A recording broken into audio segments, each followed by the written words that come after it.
Hello students, today we will continue our discussion on nuclear magnetic resonance or NMR, nuclear magnetic resonance. In the last class we found how we can judge whether a nucleus will show the property of spin based on the number of neutrons and protons.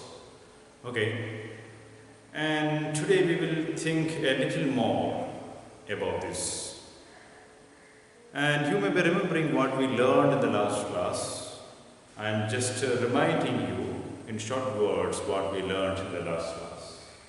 And we learned that if the atomic number is odd and the mass number is even, and in this case, atomic number is odd and mass number is even. In this case, we have odd number of protons and odd number of neutrons. And this type of nuclei will exhibit the property of nuclear spin. Okay? And also we learned that if the atomic number is odd and mass number is odd. In this case also, the nucleus will exhibit the property of nuclear spin. And again we learned that if atomic number is even and the mass number is odd, in this case also the nucleus will exhibit the property of nuclear spin. And finally we learned that if the atomic number is even and the mass number is also even, in this case, it will not show the property of nuclear spin. So, nuclear spin will be shown only in these three cases, and in the last case, the nuclear spin will not be seen. Right? That is what we learned in the last class. And today we will see something more. Actually, you know that the nucleus have the constituent particles, neutrons and protons, right? And these constituent particles also have spin. You already know that electrons exhibit the property of spin. You have learned the four quantum numbers, right? The four quantum numbers, up to the four quantum numbers, the last quantum number was the spin quantum number. And the spin quantum number represents the property of electronic spin. Like that, since like electrons exhibit the property of spin, neutrons and protons also have spin. Okay? You will have learned that the electronic spin was half, right? And the nuclear spin and the spin of the proton and the spin of the neutron is also half spins. Okay, the spin of the proton is half and the spin of the neutron is also half. And these neutrons and protons are packed inside the nucleus. Therefore, the spin of the nucleus as a whole will be the vector sum of the spin of the proton and spin of the neutron. അതായത് ന്യൂക്ലിയസിനകത്തിരിക്കുന്ന constituent particles ആണ് ഏതൊക്കെ? ന്യൂട്രോൺസും പ്രോട്ടോൺസും. അതുകൊണ്ട് ന്യൂട്രോണുകളുടെയും പ്രോട്ടോണുകളുടെയും സ്പിന്നിൻ്റെ vector some ആയിരിക്കും ന്യൂക്ലിയസിൻ്റെ spin എന്ന് പറയുന്നത്. ഉദാഹരണത്തിന് നമ്മൾക്ക് ഒരു ന്യൂക്ലിയസ് പരിഗണിക്കാം. We are taking the nucleus of the lightest atom, that is the hydrogen atom, right? അപ്പോൾ ഹൈഡ്രജൻ ആറ്റത്തിൻ്റെ ന്യൂക്ലിയസിൽ ഒരു പ്രോട്ടോണാണ് ഉള്ളത്. അപ്പോൾ പ്രോട്ടോണിൻ്റെ സ്പിൻ എന്ന് പറയുന്നത് ഹാഫ് ആണ്, അല്ലേ? അതുകൊണ്ട് ഹൈഡ്രജൻ ന്യൂക്ലിയസിൻ്റെ സ്പിന്നും ഇത് തന്നെയായിരിക്കും, ഹാഫ് തന്നെയായിരിക്കും. So if you are taking H11 H11 right? H11 nucleus. H11 nucleus. The spin of this nucleus is equal to half. Spin is equal to half. Now, H12 nucleus is H12. There is another isotope of hydrogen, H12. And in H12 in the case, atomic number 1 ആണ്, mass number 1 ആണ്. കാരണം എന്താണ്? H12 ന്റെ ന്യൂക്ലിയസിൽ അഥവാ ഡ്യൂട്ടീരിയത്തിന്റെ ന്യൂക്ലിയസിൽ ഒരു പ്രോട്ടോണും ഉണ്ട്, ഒരു ന്യൂട്രോണും ഉണ്ട്. ഓക്കെ, ഒരു പ്രോട്ടോണും ഉണ്ട്, ഒരു ന്യൂട്രോണും ഉണ്ട്. അതുകൊണ്ട് അതിന്റെ അറ്റോമിക് നമ്പർ എന്ന് പറയുന്നത് 1 ആണ്. പക്ഷേ മാസ് നമ്പർ എന്ന് പറയുന്നത് 1 + 1 proton plus neutron that is equal to 2. അപ്പം ഇത് ഹൈഡ്രജന്റെ മറ്റൊരു ഐസോട്ടോപ്പാണ്. അതിന്റെ ന്യൂക്ലിയസിന്റെ കേസിൽ 2 കോൺസ്റ്റിറ്റ്യൂവന്റ് പാർട്ടിക്കിൾസ് ആണ് ഉള്ളത്. അപ്പം ന്യൂട്രോൺസിന്റെയും സ്പിൻ ഹാഫ് ആണ്, പ്രോട്ടോൺസിന്റെയും സ്പിൻ ഹാഫ് ആണ്. So what will be the net spin of the deuterium nucleus? H12 ന്റെ ന്യൂക്ലിയസിന്റെ നെറ്റ് സ്പിൻ എന്തായിരിക്കും നിങ്ങൾക്ക് പറയാമോ? അത് ന്യൂട്രോണിന്റെ സ്പിന്നിന്റെയും പ്രോട്ടോണിന്റെ സ്പിന്നിന്റെയും വെക്ടർ സം ആയിരിക്കും. അതായത് 2 കേസസ് പോസിബിൾ ആണ്. ഒന്ന് എന്ന് പറയുന്നത് ഒരു സ്പിൻ അപ്പ്, രണ്ടാമത്തെ സ്പിൻ ഡൗൺ. ഓക്കെ, ഇതൊരു കേസ്. മറ്റൊരു കേസ് ആണെങ്കിൽ 2 സ്പിന്നുകളും ഒരേ ഡയറക്ഷനിൽ തിരിക്കുക. ഓക്കെ, അപ്പോൾ 2 പോസിബിലിറ്റീസ് ആണ് നമ്മൾ കാണിച്ചിരിക്കുന്നത്. In the first case the spins are in opposite direction, or spin vectors are in the opposite direction, and in the other case the spin vectors are in the same direction. ആദ്യത്തെ കേസിലാണെന്നുണ്ടെങ്കിൽ എന്തായിരിക്കും സംഭവിക്കുന്നത്? 2 vectors, രണ്ടിൻ്റെയും ന്യൂട്രോണിൻ്റെയും പ്രോട്ടോണിൻ്റെയും spin എന്ന് പറയുന്നത് half ആണ്. അതുകൊണ്ട് രണ്ടും കൂടെ ക്യാൻസൽ ആയി പോകും. അതുകൊണ്ട് net spin of the nucleus എന്ന് പറയുന്നത് എന്തായിരിക്കും? 0 ആയിരിക്കും. So in this case the net spin of the nucleus is 0. But what about the second case? Second case is 2 vectors in same direction. അതുകൊണ്ട് 2 vectors ആഡ് ചെയ്യുന്നു അല്ലേ? അപ്പോൾ spin half ഉള്ള ന്യൂട്രോണിന്റെ പ്രോട്ടോണിന്റെ spin vectors add ചെയ്യുകയാണ്. Therefore in this case, രണ്ടാമത്തെ case, the net spin of the nucleus will be half plus half, that is equal to 1. 1 ആയിരിക്കും രണ്ടാമത്തെ കേസിലെ നെറ്റ് സ്പിൻ. അങ്ങനെ 2 കേസസ് പോസിബിൾ ആണ്. ഇതിനകത്ത് ഏതാണ് ഹൈഡ്രജന്റെ അല്ലെങ്കിൽ ഡ്യൂട്ടീരിയത്തിന്റെ ന്യൂക്ലിയസിന്റെ സ്പിൻ എന്ന് ചോദിച്ചു കഴിഞ്ഞാൽ, the experiment shows that, or the observations show that the net nuclear spin of the deuterium nucleus is not 0 but 1. 1 ആണ് H12 ന്റെ സ്പിൻ എന്ന് പറയുന്നത്. 1. So this is the observed spin. ഇതാണ് നമ്മൾ കാണുന്ന സ്പിൻ. അതുകൊണ്ട് നമ്മൾ ഇതുവരെ കണ്ട ന്യൂക്ലിയസുകളുടെ കേസിലെല്ലാം അതിൻ്റെ സ്പിൻ എന്ന് പറയുന്നത് അതിൻ്റെ കോൺസ്റ്റിറ്റ്യൂവൻറ്റ് പാർട്ടിക്കിൾസിൽ, ന്യൂക്ലിയസിൻ്റെ കോൺസ്റ്റിറ്റ്യൂവൻറ്റ് പാർട്ടിക്കിൾസിൻ്റെ വെക്ടർ സം ആണ് നമുക്ക് മനസ്സിലായി. ഇപ്പോൾ വെക്ടർ സം പല രീതിയിൽ അറേഞ്ച് ചെയ്യപ്പെടുക. ഇതിൽ ഏത് രീതിയിലാണ് വെക്ടർ അഡിഷൻ നടക്കുന്നത് എന്നുള്ളതിൻ്റെ കറക്റ്റ് തിയററ്റിക്കൽ പ്രിഡിക്ഷൻ നമുക്ക് ഇതുവരെ അത്ര അധികം ക്ലാരിറ്റിയോടുകൂടി സാധ്യമല്ല. എന്തായാലും നമ്മൾ ഇന്നലെ കുറേ എംപിരിക്കൽ റൂൾസ് ഒക്കെ കണ്ടല്ലേ? ആ എംപിരിക്കൽ റൂൾസ് ഉപയോഗിച്ചുകൊണ്ട് മിക്ക ന്യൂക്ലിയസും സ്പിൻ കാണിക്കുമോ കാണിക്കില്ലയോ എന്ന് നമുക്ക് പറയാൻ പറ്റും. ഇനിയിപ്പോൾ നമ്മൾ നോക്കാൻ പോകുന്നത്, നമ്മൾ 2 കേസുകൾ നിങ്ങൾ നോക്കിക്കോളൂ. ആദ്യത്തെ കേസ്, അതായത് H11 ന്യൂക്ലിയസിൻ്റെ കേസിൽ അതിൻ്റെ സ്പിൻ എന്ന് പറയുന്നത് എത്രയായിരുന്നു? ഹാഫ് ആയിരുന്നു. ഒരു ഹാഫ് ഇൻ്റഗ്രൽ സ്പിന്നാണ് നമുക്ക് കിട്ടിയത്. പക്ഷേ രണ്ടാമത്തെ കേസിൽ H12 എന്ന് പറയുന്ന ന്യൂക്ലിയസിൻ്റെ കേസിൽ അതിൻ്റെ സ്പിൻ എന്ന് പറയുന്നത് 1 ആണ്. ദാറ്റ്സ് ആൻ ഇൻറ്റിജർ അല്ലേ? ഇപ്പോൾ സ്പിൻ എന്ന് പറയുന്നത് ഒരു ന്യൂക്ലിയസിനെ സംബന്ധിച്ചിടത്തോളം the spin can be either a half integral spin or an integral spin. ഇതിൽ ഏതെങ്കിലും ഒന്നായിരിക്കും. അപ്പോൾ സ്പിൻ എന്ന് പറയുന്നത് ചില ന്യൂക്ലിയസുകളുടെ കേസിൽ ഹാഫ് ആകാം, 1.5 ആകാം, 2.5 ആകാം, അങ്ങനെയൊക്കെ പോകാം അല്ലേ? അതായത് ഹാഫ് ഇൻ്റഗ്രൽ സ്പിൻസ് ആയിരിക്കും. മറ്റു ചില കേസുകളിൽ എങ്ങനെയാകാം? 1, 2, 3, 4 അങ്ങനെയൊക്കെയാണ്. അതിന് മറ്റു ചില കേസുകളിലോ സ്പിൻ എന്ന് പറയുന്നത് 0 ആയിരിക്കും അല്ലേ? അതായത് സ്പിൻ പ്രോപ്പർട്ടി കാണിക്കുന്നില്ല അങ്ങനത്തെ ന്യൂക്ലിയസ്. അപ്പം ഏതൊക്കെ ടൈപ്പ് ന്യൂക്ലിയസുകളാണ് ഹാഫ് ഇൻ്റഗ്രൽ സ്പിൻ തരുന്നത്? ഏതൊക്കെ ടൈപ്പ് ന്യൂക്ലിയസുകളാണ് ഇൻ്റഗ്രൽ സ്പിൻ കാണിക്കുന്നത്, ഏതൊക്കെ ടൈപ്പ് ന്യൂക്ലിയസുകളാണ് സീറോ സ്പിൻ കാണിക്കുന്നത് എന്ന് നമുക്ക് ഒന്ന് നോക്കാം. ഓക്കെ, അപ്പം അതിന് നമുക്ക് ചില റൂൾസ് ഉണ്ട്.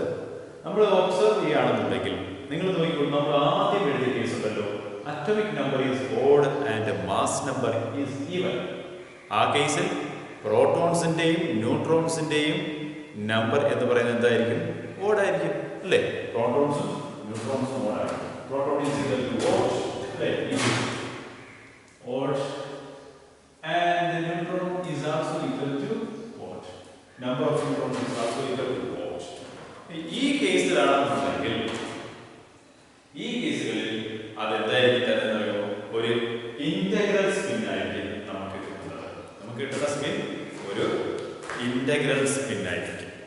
അതായത് 1, 2, 3 ഇങ്ങനത്തുള്ള സ്പിന്നുകളായിരിക്കും നമ്മൾ ഒബ്സർവ് ചെയ്യുന്നത്.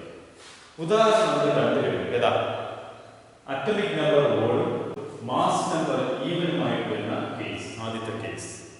അതിൻ്റെ ഒരു എക്സാമ്പിൾ ആണ് H12 അല്ലേ? H12 എന്ന് പറയുന്നത് അതിൻ്റെ ഒരു എക്സാമ്പിൾ. H1 സ്പിൻ എന്താണ്? 1 ആണ്. So this type of nuclei, for example H1, this type of nuclei will show integral spin. അപ്പോൾ ഇന്റഗ്രൽ സ്പിൻ എന്ന് പറയുമ്പോൾ 1 മാത്രമല്ല, 1, 2, 3 എന്ന് പറയുന്ന അങ്ങോട്ട് പോകുന്ന ഏത് നമ്പറും ആകാം. For example you are considering boron 5, 5, 10. Okay, boron 5, 10. In this case also atomic number is odd but mass number is even, and in that case also it will show an integral spin. So boron 5 ന്റെ കേസിൽ നമ്മൾ spin നോക്കിക്കഴിഞ്ഞാൽ ഈ കേസിലെ spin എന്ന് പറയുന്നത് 3 ആണ്. അല്ലേ? H12 ന്റെ കേസിലെ സ്പിൻ എന്ന് പറയുന്നത് എത്രയായിരുന്നു? 1 ആയിരുന്നു. ബോറോൺ 5 ന്റെ കേസിലെ സ്പിൻ എന്ന് പറയുന്നത് 3 ആണ്. അപ്പോൾ ഇങ്ങനത്തുള്ള ന്യൂക്ലിയസുകളൊക്കെ എന്തായിരിക്കും? അവർ ഇന്റഗ്രൽ സ്പിൻ ആയിരിക്കും കാണിക്കുന്നത്. ഇനി നമ്മൾ രണ്ടാമത്തെ മൂന്നാമത്തെ കാറ്റഗറി നോക്കിക്കോളൂ. രണ്ടാമത്തെ മൂന്നാമത്തെ കാറ്റഗറി ഒരുമിച്ച് പറയുന്നത് സെക്കൻഡ് ആൻഡ് തേർഡ് കാറ്റഗറീസ്. ഇവർ രണ്ട് പേരും ചേർന്ന്. അപ്പോൾ ആ രണ്ട് കേസുകളിൽ നിങ്ങൾക്ക് കാണാം, in both those cases the mass number is odd. അല്ലേ? ആ രണ്ട് കേസിലും മാസ് നമ്പർ ഓഡാണ്. അങ്ങനെ മാസ് നമ്പർ ഓഡായിട്ട് വരുന്ന കേസുകളിൽ നമ്മൾക്ക് ഹാഫ് ഇൻ്റഗ്രൽ സ്പിൻ ആയിരിക്കും കിട്ടുന്നത്. ഹാഫ് ഇൻ്റഗ്രൽ സ്പിൻ എക്സാമ്പിൾ നിങ്ങൾക്ക് തന്നെ അറിയാമായിരിക്കും. ഇപ്പം നമ്മൾ ഓൾറെഡി കണ്ട ഒരു കേസുണ്ട്. ഏതാ?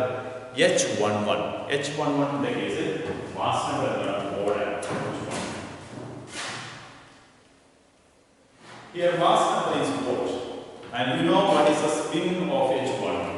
The spin of H11 is equal to half the H11 is the spin. So mass number ഓഡായിട്ട് വരുന്ന കേസുകളിൽ ഇങ്ങനത്തെയുള്ള ഹാഫ് ഇൻ്റഗ്രൽ സ്പിൻസ് ആയിരിക്കും നമ്മൾ കാണുന്നത്. Half integral spin. അപ്പം ഹാഫ് ഇൻ്റഗ്രൽ സ്പിൻ എന്ന് പറയുമ്പോൾ ഈ ഹാഫ് മാത്രമല്ല ഉള്ളത്, മറ്റ് നമ്പറുകളും ആകാം അല്ലേ? ഹാഫ് ആകാം, 1 and half ആകാം, 2 and half ആകാം, അങ്ങനെ ആകാം. For example, if you are considering O817,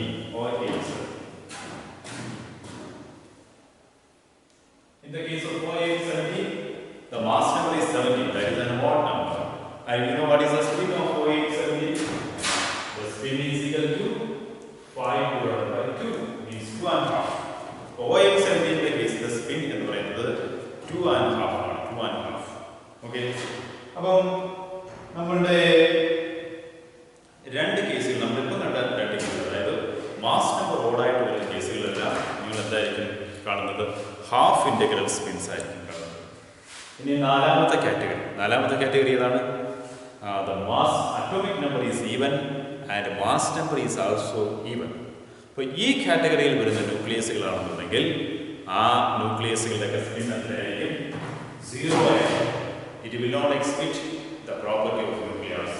okay, ഈ കേസിലെല്ലാം സ്പിൻ 0.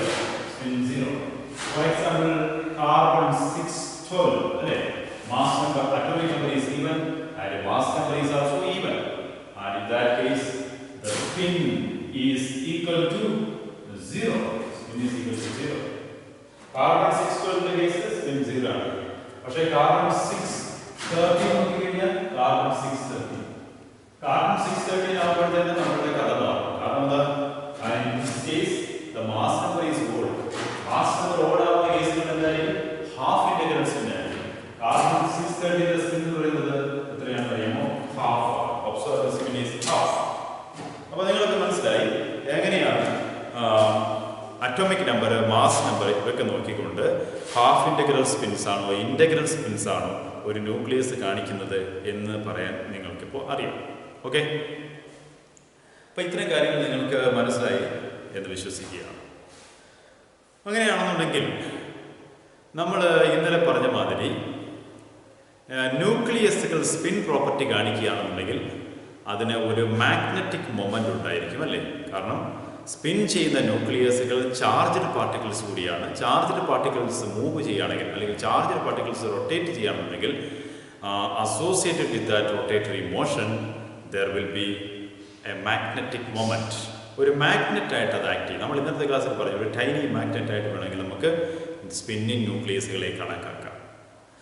അപ്പോൾ നമ്മൾ നോക്കിയാൽ നമ്മുടെ ന്യൂക്ലിയസുകൾക്കൊക്കെ സ്പിൻ മോഷൻ ഉണ്ട്. സ്പിൻ മോഷൻ ഉണ്ട്, അല്ലെങ്കിൽ അതിന് റൊട്ടേറ്ററി മോഷൻ ഉണ്ട്. അതിൻ്റെ തന്നെ ആക്സസിലുള്ള ഒരു റൊട്ടേറ്ററി മോഷൻ ഉണ്ട് അല്ലേ? അപ്പോൾ അതുമൂലം സ്പിന്നിങ് ന്യൂക്ലിയസുകൾക്ക് ആംഗുലാർ മൊമെൻറ്റം കൂടിയുണ്ട്. സ്പിന്നിങ് ന്യൂക്ലിയസുകൾക്ക് ഈ ആംഗുലാർ മൊമെൻറ്റം എങ്ങനെയാണ് കണക്കാക്കുന്നതെന്ന് പറഞ്ഞു കഴിഞ്ഞാൽ നമുക്ക് ആ സ്പിന്നിങ് ന്യൂക്ലിയസിൻ്റെ സ്പിൻ ക്വാണ്ടം നമ്പർ അറിയാമെന്നുണ്ടെങ്കിൽ we can find out angular momentum from that അല്ലേ? നമ്മൾ പല സ്പിന്നിങ് ന്യൂക്ലിയസുകളുടെയും സ്പിൻ വാല്യൂ നമ്മളിപ്പോൾ എഴുതും. ആ സ്പിൻ വാല്യൂ എന്ന് പറയുന്നത് അതിൻ്റെ നെറ്റ് സ്പിൻ വാല്യൂ ആണ്. അതിൻ്റെ കോൺസ്റ്റിറ്റ്യൂവൻറ്റ് പാർട്ടിക്കിൾസിൻ്റെ നെറ്റ് സ്പിൻ വാല്യൂ ആണ്. അതാണ് ആ ന്യൂക്ലിയസിൻ്റെ സ്പിൻ ക്വാണ്ടം നമ്പർ അല്ലേ? അപ്പോൾ അതിൻ്റെ സ്പിൻ ക്വാണ്ടം നമ്പർ നമുക്ക് അറിയാമെന്നുണ്ടെങ്കിൽ നമുക്ക് അതിൻ്റെ ആംഗുലാർ മൊമെൻറ്റം കണ്ടുപിടിക്കാം. ആംഗുലാർ മൊമെൻറ്റം എന്ന് പറയുന്നത് എങ്ങനെയാണ് കണ്ടുപിടിക്കുന്നത്? ആംഗുലാർ മൊമെൻറ്റം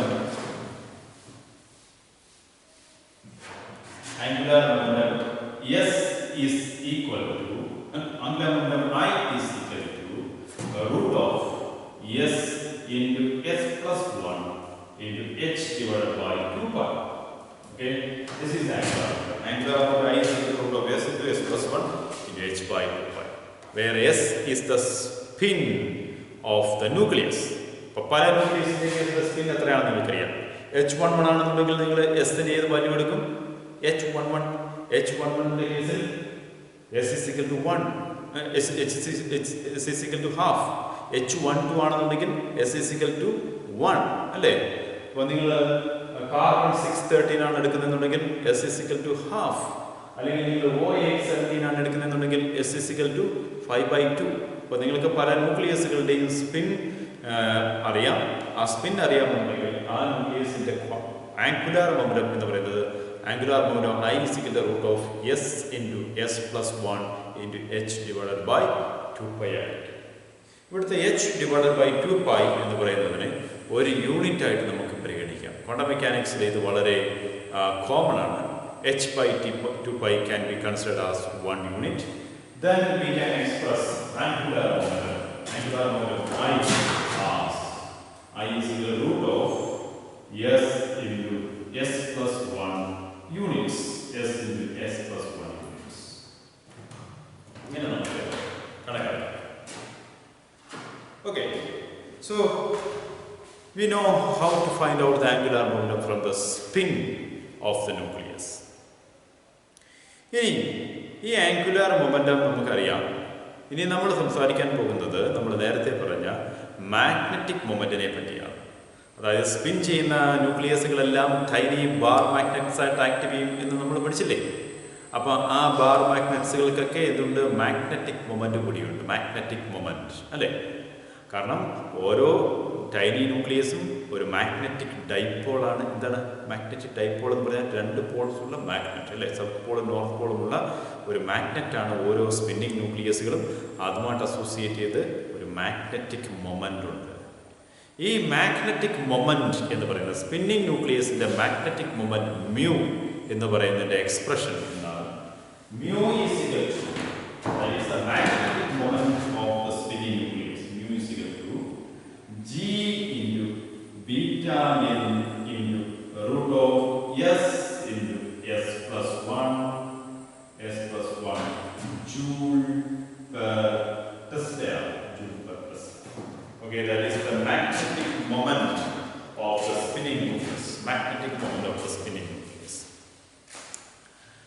ഇവിടെ G എന്ന് പറയുന്നത് that is the nuclear G factor. അത് ഓരോ ന്യൂക്ലിയസിൻ്റെയും ക്യാരക്ടറിസ്റ്റിക് ആണ്. നമുക്ക് പല സ്പിന്നിങ് ന്യൂക്ലിയസുകളുണ്ട്.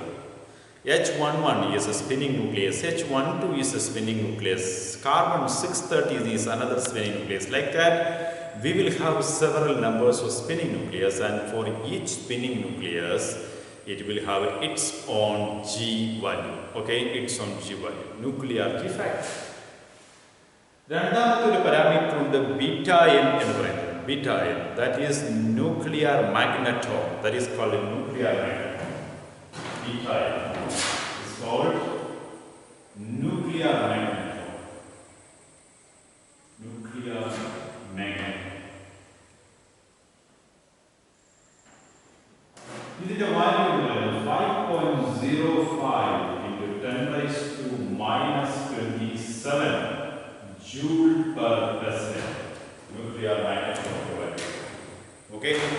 അപ്പോൾ നിങ്ങൾ നോക്കിക്കോളൂ, നമ്മുടെ G എന്ന് പറയുന്നത് മിക്ക കേസുകളിലും, in most of the cases, G is a positive value. Okay? Nuclear G factor. ഇനി ബീറ്റ എൻ എന്ന് പറയുന്നത് ഒരു പോസിറ്റീവ് വാല്യൂ ആണ്. ജിയും ബീറ്റ എന്നും പോസിറ്റീവ് ആയതുകൊണ്ട് ഈ angular momentum, that is root of s into s plus 1, angular മൊമെന്റത്തിന്റെ ഡയറക്ഷൻ ഏത് തന്നെയായിരുന്നു അതേ ഡയറക്ഷനിൽ തന്നെയായിരിക്കും മ്യൂ ഇരിക്കുന്നത്, അല്ലേ? കാരണം മ്യൂ എന്ന് പറയുന്ന മാഗ്നറ്റിക് മൊമെന്റ് ആണ്. That's A vector, it has A direction, and the direction of mu and the direction of I or angular momentum, which is equal to root of s into s plus 1 units. ഈ രണ്ട് വെക്ടേഴ്സിന്റെ direction ഒന്ന് തന്നെയായിരിക്കും. കാരണം ഈ root of S into s plus 1ന്റെ അതേ ഡയറക്ഷനിലാവാത്ത കാരണം അതുകൊണ്ട് മൾട്ടിപ്ലൈ ചെയ്തിരിക്കുന്ന ആ രണ്ട് ഫാക്ടേഴ്സും പോസിറ്റീവ് ഫാക്ടേഴ്സാണ്. അത് പറഞ്ഞാൽ നെഗറ്റീവ് ആയിരുന്നുണ്ടെങ്കിൽ മ്യൂവിനും ആംഗുലാർ മൊമെന്റത്തിനും ഡിഫറെൻറ്റ് ഡയറക്ഷൻ ഉണ്ടായിരുന്നു. ഓക്കെ, പക്ഷേ ഈ കേസിൽ പോസിറ്റീവ് ആയതുകൊണ്ട് രണ്ടിനും ഒരേ ഡയറക്ഷനാണ്. ഇപ്പോൾ നമ്മൾ മനസ്സിലാക്കേണ്ടത് ഒരു ന്യൂക്ലിയസിന് ആംഗുലാർ മൊമെന്റം ഉണ്ട്. Because of the spin motion, nucleus has an angular momentum, and angular momentum is A vector, it has A direction. And the magnetic moment associated with that nucleus will also have the same direction of the angular momentum. Okay, ഇതാണ് നമ്മൾ മനസ്സിലാക്കേണ്ടത്. അപ്പോൾ ഇത്രയും കാര്യങ്ങൾ നിങ്ങൾക്ക് മനസ്സിലായെന്ന് ഞാൻ വിശ്വസിക്കുകയാണ്. ഇത്രയും കാര്യങ്ങൾ മനസ്സിലായെന്നുണ്ടെങ്കിൽ നമ്മൾ അടുത്ത ക്ലാസ്സിൽ ഇതിൻ്റെ അഡ്വാൻസ്ഡ് ആയിട്ടുള്ള കാര്യങ്ങൾ കാണും. എങ്ങനെയാണ് ഈ ആംഗുലാർ മൊമെന്റം, എങ്ങനെയാണ് ഈ ന്യൂക്ലിയസിൻ്റെ സ്പേസിലുള്ള ന്യൂക്ലിയസിൻ്റെ ഓറിയൻറ്റേഷനെ എങ്ങനെ സ്വാധീനിക്കുന്നു. How the angular momentum will determine the orientation of the nuclear spin in space with respect to a reference direction. അതാണ് നമ്മൾ അടുത്ത ക്ലാസ്സിൽ നോക്കാൻ പോകുന്നത്. That's a quantum mechanical result and we will see that in the next class. അപ്പോൾ ഇത്രയുമാണ് നമ്മൾ ഇന്നത്തെ ക്ലാസ്സിൽ പഠിച്ചത്. എന്തൊക്കെയാണ് ഇന്നത്തെ ക്ലാസ്സിൽ നമ്മൾ പഠിച്ചത്? വളരെ സിമ്പിളായിട്ടുള്ള കാര്യങ്ങൾ. ഇത്രയേ ഉള്ളൂ. We will rewind it once again. We said that nucleus has constituent particles. The constituent particles of the nucleus are neutrons and protons. Neutrons and protons have their spin quantum number half. Therefore, the net spin of the nucleus will be the vector sum of the individual spins of the constituent particles. That is neutrons and protons. അല്ലേ? ന്യൂട്രോൺസിൻ്റെയും പ്രോട്ടോൺസിൻ്റെയും സ്പിന്നിൻ്റെ vector സമായിരിക്കും എന്ത് ആ ന്യൂക്ലിയസിൻ്റെ net spin എന്ന് പറയുന്നത്. അപ്പോൾ ന്യൂട്രോൺസും പ്രോട്ടോൺസും എങ്ങനെ അതിൻ്റെ sphinx arrange ചെയ്തിരിക്കുന്നു എന്നുള്ളതിനെ ഡിപ്പെൻഡ് ചെയ്തിരിക്കുകയാണ് ഒരു ന്യൂക്ലിയസിൻ്റെ നെറ്റ് സ്പിൻ.